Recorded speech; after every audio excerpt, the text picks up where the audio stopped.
کربلا کا واقعہ کیوں ہوا اور مقصد حسین کیا تھا؟ جب تک خدا کا نظام قائم رہا، خلافت راشدہ قائم رہی۔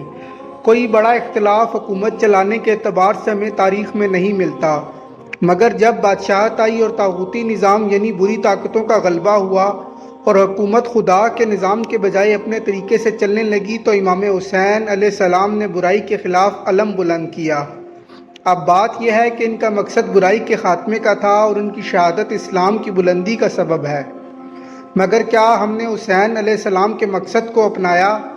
کیا ہم نے اپنے ارد گرد موجود طاغوتی نظام کے خلاف آواز اٹھائی؟ صرف غم منانے سے کیا ہوگا جب ان کے مقصد ہی کو پس پش ڈالا جا رہا ہے؟